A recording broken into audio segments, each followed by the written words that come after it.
2024 Lok Sabha election ഇന്നലെ ഇവിടെ ഏകദേശം പൂർണ്ണമായിട്ടും കഴിഞ്ഞിരിക്കുകയാണ്. നമുക്കെല്ലാവർക്കും അറിയാം. അപ്പോൾ ഇതിൽ ഒരുപാട് പാർട്ടികളുണ്ട്. BJP, കോൺഗ്രസ്, കമ്മ്യൂണിസ്റ്റ് പാർട്ടി, അങ്ങനെ തുടങ്ങിയിട്ട് ഒരുപാട് പാർട്ടികൾ നമ്മുടെ കേരളത്തിലും ഇന്ത്യയിലൊക്കെ ആയിട്ട് കണ്ടസ്റ്റ് ചെയ്തു. അതിൽ ഒരുപാട് ആൾക്കാർ വിജയിക്കുകയും ഒരുപാട് ആൾക്കാർ തോൽക്കുകയൊക്കെ ചെയ്തിട്ടുണ്ട്. അപ്പോൾ എന്തുകൊണ്ടായിരിക്കും ചില പാർട്ടികൾ തോറ്റത്, ഇല്ലെങ്കിൽ എന്തുകൊണ്ടാണ് ചില പാർട്ടികൾ ജയിച്ചത്? ജയിച്ചിട്ടും എന്തുകൊണ്ടാണ് നമ്മുടെ ഇന്ത്യയിൽ അടുത്തൊരു മന്ത്രിസഭ രൂപീകരിക്കുന്നതിനുള്ള ആ യോഗ്യത നമ്പർ ആയിട്ടുള്ള, കേവല ഭൂരിപക്ഷമായിട്ടുള്ള മാജിക് നമ്പർ എന്തുകൊണ്ട് തൊടാനായിട്ട് കഴിഞ്ഞില്ല എന്നുള്ള കാര്യത്തെക്കുറിച്ചും നമുക്ക് സംസാരിക്കാം. അടുത്ത പ്രധാനമന്ത്രി ആരായിരിക്കും എന്നുള്ള കാര്യത്തെക്കുറിച്ചും നമുക്ക് സംസാരിക്കാം. അതിനു മുമ്പ് നമ്മുടെ ചാനൽ എസ്കെ പ്ലാൻ ടൂറിൽ അംഗമാകാത്ത ആരെങ്കിലൊക്കെ ഉണ്ടെങ്കിൽ നമ്മുടെ ചാനൽ സബ്സ്ക്രൈബ് ചെയ്യുക, ബെല്ലൈക്കൺ ക്ലിക്ക് ചെയ്യുക. എന്നാൽ മാത്രമേ നമ്മൾ ഇടുന്ന ഓരോ വീഡിയോസും നിങ്ങളിലേക്ക് എത്തിക്കുന്നതിന് യൂട്യൂബിൻ്റെ അൽഗോരിതത്തിന് സാധിക്കുകയുള്ളൂ. അപ്പോൾ ഈ വീഡിയോ ഇഷ്ടപ്പെടുകയാണെങ്കിൽ ലൈക്ക് തരണം, അതുപോലെ തന്നെ ഷെയർ ചെയ്തേക്കണം. അപ്പോൾ ഫ്രണ്ട്സ്, നമുക്കറിയാം മത്സരം എന്നുണ്ടെങ്കിൽ തീർച്ചയായിട്ടും നമ്മുടെ വിജയം തോൽവി ഉണ്ട് എന്നുള്ളതാണ്. പക്ഷേ എന്ത് മത്സരമാണ് നമ്മൾ കണ്ടസ്റ്റ് ചെയ്യുന്നത് എന്നുള്ള കാര്യം നമ്മൾ തീർച്ചയായിട്ടും മനസ്സിലാക്കണം. അതിനെക്കുറിച്ച് ഒരു ബോധ്യം ഉണ്ടാവണം. ഒരു എക്സാമ്പിൾ പറയുകയാണെങ്കിൽ, ഇപ്പം നമ്മൾ ഓട്ടത്തിനാണ് നമ്മൾ തയ്യാറെടുക്കുന്നത് എന്നുണ്ടെങ്കിൽ ദിവസവും ഓടണം, ഓടി പ്രാക്ടീസ് ചെയ്യണം, എക്സസൈസ് ചെയ്യണം, കൃത്യമായിട്ട് ഭക്ഷണം കഴിക്കണം എന്നൊക്കെയുണ്ട്. അതുപോലെ തന്നെയാണ് ജനാധിപത്യ പ്രക്രിയയിൽ തിരഞ്ഞെടുപ്പ് എന്നുള്ളത്. നമ്മൾ അവിടെ നിൽക്കുകയാണെങ്കിൽ തീർച്ചയായിട്ടും ആ നിൽക്കുന്ന ആൾക്ക് തിരഞ്ഞെടുപ്പ് എന്താണ്, ജനാധിപത്യം എന്താണെന്നുള്ള ഒരു ബോധ്യം ഉണ്ടാവണം, അറിവുണ്ടാവണം. അതിനെക്കുറിച്ചൊക്കെ ജനങ്ങളുമായിട്ട് ബന്ധം ഉണ്ടാവും. അതാണ് മറ്റെന്തിനേക്കാളും പ്രധാനം. ജനങ്ങളുമായിട്ടൊരു നല്ലൊരു ബന്ധം ഉണ്ടാവണം എന്നുള്ളതാണ്. അപ്പോൾ ഈ ഒരു ബന്ധം പലപ്പോഴും ഈ തിരഞ്ഞെടുപ്പുകളിൽ കണ്ടസ്റ്റ് ചെയ്യുന്ന ആൾക്കാർക്ക് പ്രത്യേകിച്ച് ഉണ്ടാകുന്നില്ല എന്നുള്ളതാണ് ഏറ്റവും പ്രധാനമായിട്ട് ഞാൻ മനസ്സിലാക്കുന്നത് പേഴ്സണലി. കാരണം ഈ ജനങ്ങൾ ഒരാളെ, ഇപ്പം ഇന്ന ആളെ നിർത്തിക്കഴിഞ്ഞാൽ ജനങ്ങൾക്ക് ഗുണമുണ്ട് എന്ന് ജനങ്ങൾ തിരിച്ചറിഞ്ഞ് നിർത്തുന്ന ആൾക്കാർക്കാണെങ്കിൽ പെട്ടെന്ന് അവർ ജയിച്ചു. പക്ഷെ നമ്മുടെ നാട്ടിലൊക്കെ നടക്കുന്നത്, പ്രത്യേകിച്ച് നമ്മുടെ ഇന്ത്യയിലൊക്കെ നടക്കുന്നത് അത്തരത്തിലല്ല. ഒരു പാർട്ടി ഉണ്ടാവും. ആ പാർട്ടി എന്ന് പറയുന്നത് അധികവും ജനങ്ങളുമായിട്ട് യാതൊരു ബന്ധമില്ലാത്ത ആൾക്കാരൊക്കെ ആയിരിക്കും പൊതുവെ പാർട്ടിയുള്ളത്. പാർട്ടിയുടെ തലപ്പത്തുള്ള ആൾക്കാർ കുറച്ച് ആൾക്കാർ തിരഞ്ഞെടുക്കും. ഇങ്ങനെ ജയിപ്പിച്ചാൽ അവർക്ക് ഗുണമുണ്ടാകുന്നൊക്കെ പറഞ്ഞിട്ട് ഒരാളെ നിർത്തും. പക്ഷെ ആ നിർത്തുന്ന ആൾക്കാർക്ക് ഒരുപക്ഷെ ജനങ്ങളുമായിട്ട് യാതൊരു ബന്ധം ഉണ്ടാവുമെന്ന് യാതൊരു നിർബന്ധമില്ല. എല്ലാ ആൾക്കാരും പറയുന്നില്ല, ചില ആൾക്കാർ മാത്രം, ഒന്ന് രണ്ട് ആൾക്കാരൊക്കെ ആയിരിക്കും പലപ്പോഴും ജനങ്ങൾക്ക് ബന്ധം ഉണ്ടാവും. അപ്പോൾ അത്തരത്തിലുള്ള ആൾക്കാരെ ജനങ്ങളിലേക്ക് ഇടയ്ക്ക് കൊണ്ടുവരും. ഇങ്ങനെ ജയിപ്പിക്കണം, ഇവരാണ് വന്നു കഴിഞ്ഞാൽ നമ്മുടെ നാട്ടിൽ വികസനം ഉണ്ടാവും, അതുണ്ടാവും, ഇതുണ്ടാവും എന്നൊക്കെ പറയും. അപ്പോൾ അങ്ങനെ ചിലപ്പോൾ ജയിപ്പിച്ചു വിടുകയാണെങ്കിൽ അങ്ങനെ പിന്നെ ആ നാട്ടിലേക്ക് തിരിഞ്ഞു പോലും നോക്കത്തില്ല. ആ ഒരവസ്ഥയാണ് പലപ്പോഴും പല സ്ഥലങ്ങളിലും പല ജനങ്ങളും പറയുന്ന ഒരു പ്രശ്നമായിട്ട് ഞാൻ മനസ്സിലാക്കുന്നത്. പിന്നെ ചില സമയത്ത് ഇപ്പോൾ പാർട്ടിക്കാരെ നിർത്തുന്ന ആൾക്കാരെ ചില ഏരിയയിലൊക്കെ ജയിപ്പിച്ചു വിടണമെന്ന് യാതൊരു നിർബന്ധവുമില്ല കാരണം ജനങ്ങൾക്കുമായിട്ട് ബന്ധമില്ലാത്തത് കൊണ്ട് ഒരുപക്ഷെ ജയിപ്പിക്കണമെന്നും അതും നിർബന്ധമില്ല. അപ്പോൾ അത്തരത്തിലുള്ളവർക്ക് അവസ്ഥ വരുന്നതിന് കാരണം ഇത് തന്നെയാണ്. ജനങ്ങളുമായിട്ടൊരു ബന്ധം ഉണ്ടാവണം. പിന്നെ ജനങ്ങൾ ജയിപ്പിച്ചു കഴിഞ്ഞാൽ ജനങ്ങൾക്ക് വേണ്ടിയിട്ട് സേവനം ചെയ്യുന്ന ആൾക്കാരായിരിക്കണം. പല സ്ഥലങ്ങളിലും ജനങ്ങളെ ഭരിക്കാൻ നോക്കുന്ന ആൾക്കാരൊക്കെ ആണ് അധികം ഉള്ളത്. അതുകൊണ്ട് തന്നെയാണ് പലപ്പോഴും പ്രശ്നം വരുന്നത്. ആക്ച്വലി ജനാധിപത്യത്തിൽ ഭരണമല്ല വേണ്ടത്, സേവനമാണ് വേണ്ടത്. അതുകൊണ്ട് തന്നെയാണ് എനിക്ക് പലപ്പോഴും ഈ ഭരണം എന്നുള്ള വാക്കിനോട് അത്ര വലിയ താല്പര്യമില്ല. ഞാൻ പൊതുവെ സേവനം എന്ന് പറയുന്നതിനാണ് ഞാൻ പേഴ്സണലി ഇൻട്രസ്റ്റഡ്. അതുകൊണ്ടാണ്. അപ്പം അത് ജയിക്കുന്ന പാർട്ടി ആയാലും തോൽക്കുന്ന പാർട്ടി ആയാലും മനസ്സിലാക്കണം എന്നുള്ളതാണ് എനിക്ക് പ്രത്യേകമായിട്ട് പറയാനുള്ളത്. എനിക്ക് പലപ്പോഴും നമ്മുടെ തെന്നിന്ത്യൻ ആക്ടറായിട്ടുള്ള പ്രകാശ് രാജ് ഉണ്ടല്ലോ, അദ്ദേഹം പറയുന്ന ഒരു വാക്കുണ്ട്, എതിർകക്ഷി വന്ന് ജയിക്കുന്നത് കിടയാതെ ആളുങ്കച്ചിതാ തോത്തു പോകുന്നത്. അങ്ങനെ പല ഇന്റർവ്യൂകളിലും പ്രകാശ് രാജ് പറയാറുണ്ട്. അതാണ് പലപ്പോഴും എനിക്ക് ഓർമ്മ വരുന്നത്. കാരണം എന്താണെന്ന് വെച്ച് കഴിഞ്ഞാൽ ഇപ്പം നമ്മുടെ കേരളം എടുത്തു കഴിഞ്ഞാൽ കേരളത്തിൽ LDF ആണ് ആക്ച്വലി ഇപ്പോൾ ഭരണം നടത്തിക്കൊണ്ടുവരുന്നത്. പക്ഷേ നമ്മുടെ കേരളത്തിൽ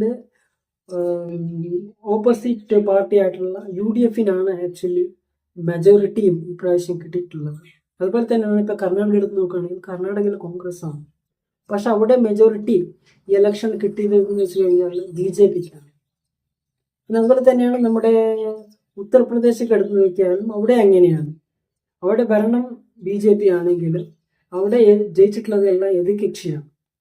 ഇതിൽ നിന്നെല്ലാം നമ്മൾ മനസ്സിലാക്കേണ്ടത് എന്താണെന്ന് വെച്ച് കഴിഞ്ഞാൽ അവിടെ എല്ലാം ഭരണകക്ഷിയാണ്, പക്ഷെ അവിടെ എല്ലാം അവർ തോറ്റിരിക്കുകയാണ് എന്നുള്ളതാണ് അതിൻ്റെ പ്രത്യേകത. അതിന് കാരണം എന്താണെന്നുള്ളത് എന്താണെന്ന് വെച്ച് കഴിഞ്ഞാൽ അവർ ജനങ്ങൾക്കും എന്തെങ്കിലുമൊക്കെ ഒരു ബന്ധം ഉണ്ടാവണം എന്നുള്ളതാണ്. ജനങ്ങളുമായിട്ട് നമുക്ക് ജനങ്ങളുടെ പ്രശ്നം അവർ കാണുന്നില്ല എന്നുള്ളതിന് ഏറ്റവും വലിയ ഉദാഹരണമാണ് ഈ ഒരു ഇലക്ഷനിലൂടെ നമുക്ക് കാണാനായിട്ട് സാധിക്കുന്നത്. പ്രത്യേകിച്ച് ഈ 3 സ്റ്റേറ്റുകളിൽ നിന്നൊക്കെ നമുക്ക് മനസ്സിലാക്കാനായിട്ട് കഴിയുന്നത്. മറ്റ് സ്റ്റേറ്റുകളിലെല്ലാം തന്നെ ഉണ്ട്, ബട്ട് ഇതിൻ്റെ കാര്യത്തിൽ എനിക്ക് പ്രധാനമായിട്ട് ഞാൻ മനസ്സിലാക്കിയത് അതാണ് എന്നുള്ളതാണ്.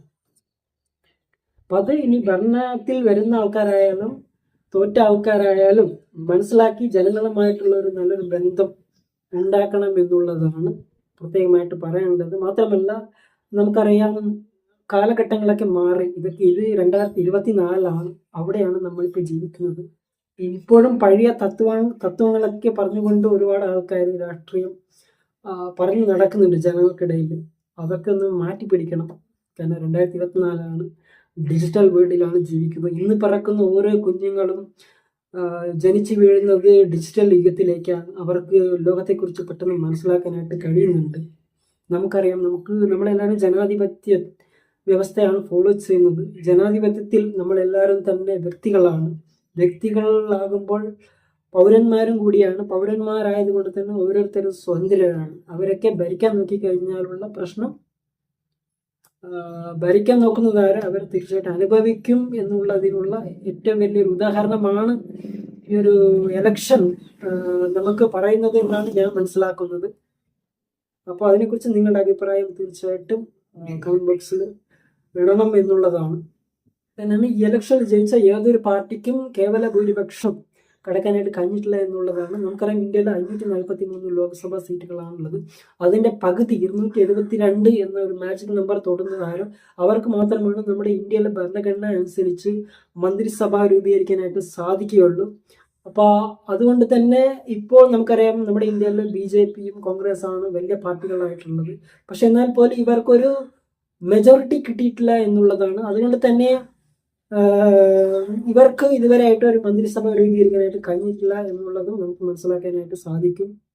അപ്പോൾ ഒരു ഭാഗത്ത് NDA ഉണ്ട്, BJP മറ്റ് സഖ്യകക്ഷികളും, മറ്റു ഭാഗത്ത് ഇന്ത്യ കോൺഗ്രസും മറ്റ് സഖ്യകക്ഷികളും ഉണ്ട്. എന്നുണ്ടെങ്കിലും NDA എന്ന് പറഞ്ഞുകൊണ്ട് അവർക്കൊരു മെജോറിറ്റി ഉണ്ടെങ്കിലും നമുക്കറിയാം, ഇന്ത്യയിൽ BJP മാത്രമല്ല തെലുങ്കുദേശ പാർട്ടിയും TDPയും JDSഉം ബീഹാറിലെ നിതീഷ് കുമാറിന്റെ കീഴിലുള്ള പാർട്ടി ഉണ്ട്.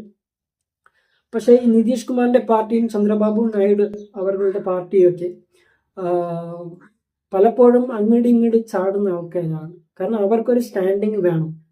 അവരാവശ്യപ്പെടുന്നത് എന്തോ അത് നടന്നില്ലെങ്കിൽ അവർ എങ്ങോട്ട് വേണമെങ്കിൽ ചാടും. അത് അവർ മാത്രമല്ല, പൊളിറ്റിക്സ് അങ്ങനെയാണ്.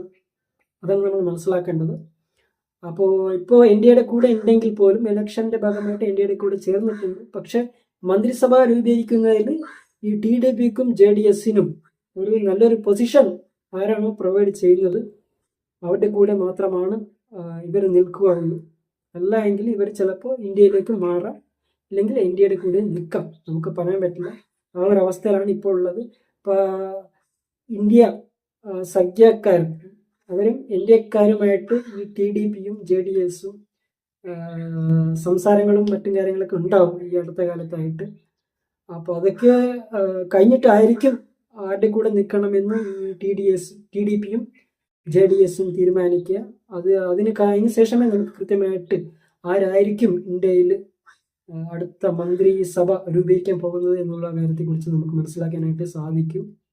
അപ്പോൾ ഒരുപക്ഷെ ഈ TDPയും JDSഉം ഇന്ത്യയിലേക്ക് വന്നു കഴിഞ്ഞാൽ ഇന്ത്യയിൽ മാറാം. ചിലപ്പോൾ ഇവർ ആവശ്യപ്പെടുന്നത് ചിലപ്പോൾ പ്രധാനമന്ത്രി സീറ്റാകാം, പറയാൻ പറ്റില്ല. ഇല്ലെങ്കിൽ മറ്റ് പൊസിഷനുകളും കാര്യങ്ങളൊക്കെ ഉണ്ട് ഈ മന്ത്രിസഭയിൽ, അതും ആവശ്യപ്പെടാം. അതും നൽകില്ല എങ്കിലാണ് പ്രശ്നം ഇന്ത്യക്ക്. അതുപോലെ തന്നെയാണ് BJPക്കും ഒരു വലിയൊരു തലവേദനയാണത്. അപ്പോൾ ഒരുപക്ഷെ ഇവർ ഇപ്പോൾ ചിലപ്പോൾ ചന്ദ്രബാബു നായിഡു ആകാം മിനിസ്റ്റർ, അല്ലെങ്കിൽ നിതീഷ് കുമാറും ആകാം, ചിലപ്പോൾ രാഹുൽ ഗാന്ധിയും ആകാം, ചിലപ്പോൾ നരേന്ദ്രമോദിയും ആകാം, അമിത്ഷാ ആര് വേണമെങ്കിലും ആകാം. ആ ഒരു സ്ഥിതിഗതിയിലാണ് ഇപ്പോൾ ഉള്ളത്. പക്ഷെ എനിക്കിത് നല്ലൊരു എലക്ഷൻ ആയിട്ടാണ് ഞാൻ മനസ്സിലാക്കുന്നത്. എന്തുകൊണ്ടാണെന്ന് വെച്ച് കഴിഞ്ഞാൽ, ഇപ്പോൾ നമുക്കറിയാലോ, പൊതുവേ ഒരു പാർട്ടി ഉണ്ടെങ്കിൽ അതിൽ മെജോറിറ്റി ഉണ്ട് എങ്കിൽ അവർക്ക് കാര്യങ്ങൾ സ്വന്തമായിട്ട് ഡിസൈഡ് ചെയ്യും.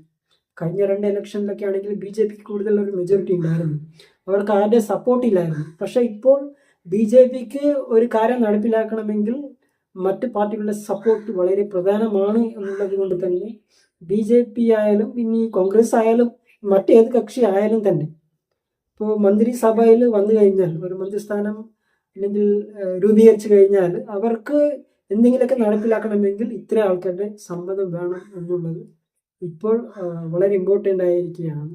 ഇതാണ് ആക്ച്വലി ഫെഡറൽ സിസ്റ്റം എന്നൊക്കെ പറയുന്നത്.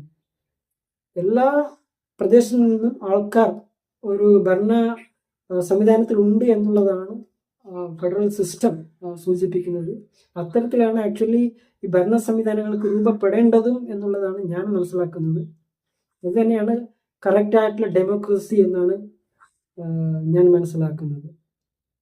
മാത്രമല്ല, നമ്മുടെ ഇന്ത്യൻ ഗവൺമെൻറ് എന്ന് പറയുന്നത് സെൻട്രൽ ഗവൺമെൻറ് എന്ന് പറയുന്നതിനേക്കാളും യൂണിയൻ ഗവൺമെൻറ് എന്നാണ് നമ്മൾ പറയേണ്ടത്. പക്ഷേ നമുക്ക് രണ്ടായിട്ടും പറയാം, സെൻട്രൽ ഗവൺമെൻറ്റും യൂണിയൻ ഗവൺമെൻറ്റും എന്ന് പറയുന്നത് ഒന്നാണ്. പക്ഷേ യൂണിയൻ ഗവൺമെൻറ് എന്ന് പറയുമ്പോൾ uniting of all the States എന്നാണ് അതിൻ്റെ അർത്ഥം. സ്റ്റേറ്റുകളെല്ലാം കൂടി ചേർന്നിട്ടാണ് ആക്ച്വലി ഗവൺമെൻറ് ഫോം ചെയ്യുന്നത് എന്നുള്ളതാണ് അതിൻ്റെ മീനിങ്. അപ്പോൾ അത്തരത്തിലാണ് ഇപ്പോൾ നമ്മൾ ഉള്ളത് എന്നോർക്കുമ്പോൾ ഒരു വിധത്തിൽ നല്ലതായിട്ടാണ് ഞാൻ മനസ്സിലാക്കുന്നത്. ഇതാണ് ആക്ച്വലി ജനാധിപത്യം. എല്ലാവർക്കും എല്ലാ കാര്യത്തിലും തുല്യ അവകാശമുണ്ട് എന്നുള്ളത് തെളിയിക്കുകയാണ് ഈ ഒരു കാര്യത്തിൽ. അപ്പോൾ ഇത് തന്നെയായാലും ഈ ഒരു എലക്ഷൻ എന്ന് പറയുന്നത് ഞാൻ മനസ്സിലാക്കുന്നത് ജനാധിപത്യത്തിൻ്റെ വിജയമാണ്, ഭരണഘടനയുടെ വിജയമാണ്. അപ്പോൾ അടുത്ത പ്രധാനമന്ത്രി ആരായിരിക്കും അടുത്ത മന്ത്രിസഭ രൂപീകരിക്കുക എന്നുള്ള കാര്യത്തെക്കുറിച്ച് നിങ്ങളുടെ അഭിപ്രായം കമൻറ്റ് ബോക്സിൽ കമൻറ്റ് ചെയ്യുക. അപ്പോൾ ഫ്രണ്ട്സ്, ഈ ഒരു വീഡിയോ ഇഷ്ടപ്പെടണമെങ്കിൽ നിങ്ങൾ ലൈക്ക് തരണം, മറക്കരുത്. It's very important. അതുപോലെ തന്നെ ഇത് ആർക്കെങ്കിലും ഉപകാരമാണ് എന്ന് നിങ്ങൾക്ക് തോന്നുകയാണെങ്കിൽ please share to your friends. Okay, thank you so much. Love you all.